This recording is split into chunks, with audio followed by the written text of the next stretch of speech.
800 हलवाई 40 भट्टियां, बुलडोजर से बन रही 32 कुंटल सब्जी, सीमेंट मिक्सर में गूंथा जा रहा 100 कुंटल आटा। मावा के मध्य प्रदेश में बुलडोजर का हो रहा ऐसा गजब इस्तेमाल, यूपी की जनता भी कहेगी यहां भी हो ऐसा कमाल। फोड़ा फुंसी से लेकर कैंसर और अल्सर तक का इलाज करते हैं डॉक्टर हनुमान, चमत्कार की किस्से कर देंगे हैरान। ये तस्वीर देखिए और बुलडोजर का नया इस्तेमाल समझिए। अब तक आपने बड़े बड़े भंडारे देखे होंगे, लेकिन बुलडोजर और सीमेंट मिक्सर की मदद से खाना बनता नहीं देखा होगा। पर मध्य प्रदेश के भिंड जिले के ददरोवा धाम में ऐसा हो रहा है। वहाँ पर ऐसा कौन सा मेला लगा है, इस धाम के चमत्कारिक किस्से क्या हैं, ये हर सनातनी को सुनना चाहिए। लेकिन उससे पहले आप सुनिए कि कैसे जेसीबी और सीमेंट मिक्सर की मदद से खाना बन रहा है। वहाँ पहुँचने वाले लोग बताते हैं कि 40 भट्टियों पर 800 हलवाई 2 शिफ्ट में काम कर रहे हैं। आटे से भरी बोरी सीधा सीमेंट कंक्रीट मिक्सर में उड़ेल दी जाती है और पानी डालकर चलाते ही आटे का घोल तैयार हो जाता है, जिससे 100 क्विंटल आटे का मालपुआ तैयार होता है। उसके बाद दूसरी तरफ 3 कढ़ाई में 32 क्विंटल सब्जी तैयार हो रही होती है, जिसे जेसीबी की मदद से निकाला जाता है और एक बार में करीब 30,000 लोगों के लिए सब्जी बनाई जा रही है।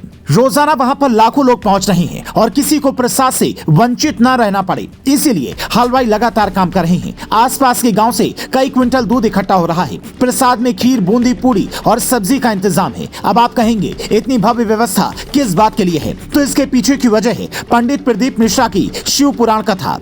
चमत्कारिक रुद्राक्ष बांटने का दावा करने वाले प्रदीप मिश्रा यहाँ पर कथा के लिए पहुँच चुके हैं। 28 नवंबर से 3 दिसंबर तक ऐसे ही लाखों लोगों की भीड़ यहाँ पर दिखने लगी है। सीएपीए मिलन उत्सव की भव्यता इतनी है कि करीब 600 पुलिसकर्मी व्यवस्था संभालने के लिए लगाए गए हैं। इस आयोजन को देखने के बाद यूपी नहीं बल्कि देश के अलग अलग राज्यों के लोग ये कहने लगे हैं कि हमारे यहाँ भी ऐसा भव्य उत्सव मनना चाहिए। लेकिन आप इतना भव्य उत्सव तो पैसे खर्च करके मना सकते हैं, लेकिन ददरोवा धाम की अपनी अलग खासियत है।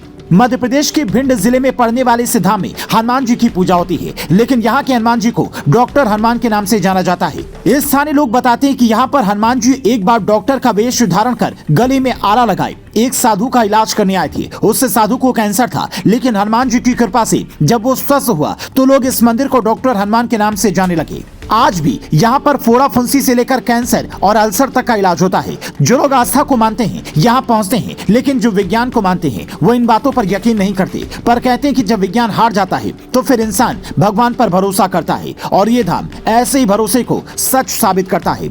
अगर आप यहाँ पर दर्शन के लिए पहुँचते हैं और किसी बीमारी से पीड़ित हैं तो पुजारी आपको मंदिर की 5 परिक्रमा करने की सलाह देते हैं, जिससे आपका सारा दुख दर्द दूर हो जाता है। शनिवार और मंगलवार को यहाँ इस धाम पर खास भीड़ होती है। पौराणिक कथाओं में इस बात का उल्लेख मिलता है कि जब रावण माता सीता का हरण करके ले गया और वहाँ अशोक वाटिका में हनुमान जी ने माता सीता से मुलाकात की, फिर लंका दहन के बाद जिस दिन वापस लौटे उस दिन भाद्रपद महीने का अंतिम मंगलवार था। इसीलिए इस धाम पर हर साल बुधवार मंगलवार को विशेष पूजा अर्चना की जाती है। पंडित धीरेन्द्र कृष्ण शास्त्री से लेकर कई बड़े दिग्गज इस धाम पर पहुंच चुके हैं। अब चूंकि प्रदीप मिश्रा इस धाम पर पहुंचे हैं तो यहाँ पर श्रद्धालुओं की भीड़ आने वाले दिनों में और बढ़ने वाली है। हो सकता है कि विज्ञान की बात करने वाले कुछ लोग इन चमत्कारिक किस्सों पर भरोसा न करें, पर उत्तरकाशी में जो तस्वीर सबने देखी है, कैसे मशीन के हारने पर भगवान के आगे की गई प्रार्थना और फौलादी हाथों की खुदाई ने 41 मजदूरों की जिंदगी बचाई। उसके बाद से कई बड़े दिग्गज भी अब इन किस्सों पर यकीन करने लगे हैं। ये मानने लगे हैं कि कोई तो है जो इस सृष्टि को चला रहा है। हालांकि ये आप पर निर्भर करता है, क्या आप इस पर क्या सोचते हैं? विज्ञान के जमाने में आस्था पर आपकी राय क्या है?